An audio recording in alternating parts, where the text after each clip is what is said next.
رات گئے عمران خان کی پھر گرفتاری۔ پی ٹی آئی کے بانی عمران خان کے خلاف توشہ خانہ کیس کی سماعت ہوئی، جو احتساب عدالت کے جج محمد بشیر کے روبرو ہوئی۔ احتساب عدالت کے جج نے عمران خان کی عبوری ضمانت سے متعلق درخواست پر فیصلہ محفوظ کیا، جو کچھ دیر بعد سنا دیا گیا۔ جج محمد بشیر نے توشہ خانہ کیس میں عمران خان کی عبوری ضمانت خارج کرتے ہوئے انہیں گرفتار کرنے کا حکم دے دیا۔ عدالت نے کہا ہے کہ بادی النظر میں توشہ خانہ طوائف وصولی میں بے قاعدگیاں ہوئیں۔ حکم کے بعد نیب نے سابق وزیر اعظم کی توشہ خانہ کیس میں بھی گرفتاری ظاہر کر دی۔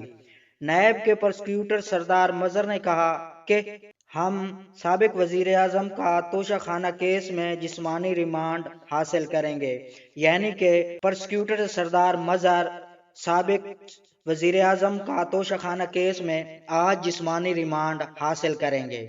عمران خان کے وکیل نعیم حیدر پنجوتا نے کہا ہے کہ رات 8 بجے عبوری ضمانت خارج کرنا عجیب تماشا ہے، تاہم ریمانڈ کے باوجود عمران خان اڈیالہ جیل میں ہی رہیں گے، تاہم نیب ان سے تفتیش یہیں کر سکیں گے۔ القادر یونیورسٹی 190 ملین پاؤنڈ کیس میں سابق وزیر اعظم کی درخواست ضمانت سماعت 19 دسمبر تک ملتوی کر دی گئی۔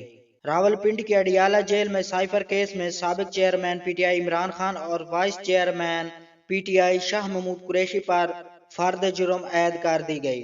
فرد جرم سنتے ہی سابق وزیر اعظم پی ٹی آئی نے جج سے کہا کہ میں نے ملکی اور غیر ملکی اسٹیبلشمنٹ کو بے نقاب کر کے ظلم کیا، میرا جرم میں یہ بھی شامل کریں۔ انہوں نے سائفر کو جنرل باجوہ اور امریکی سفیر ڈولن لو کی سازش قرار دیتے ہوئے کہا کہ ہماری حکومت گرا کر ہمیں ہی ملزم بنا دیا گیا۔ یہ کیسے ہو سکتا ہے؟ جس کی حکومت گری ہو وہی ملزم ہو۔ جج نے انہیں ٹوکتے ہوئے کہا کہ آپ ایسا نہ کریں، غلط بات نہ کریں، یہ عدالت ہے، آپ کا لہجہ مناسب نہیں، آپ پہلے میری بات سن لیں۔ عمران خان کے بار بار بولنے پر عدالت نے انہیں خاموش کر دیا، تو عمران خان کے لیے مزید پریشانیاں ہی پریشانیاں بڑھتی جا رہی ہیں۔ عمران خان کو رات گئے پھر دوبارہ گرفتار کر لیا گیا ہے۔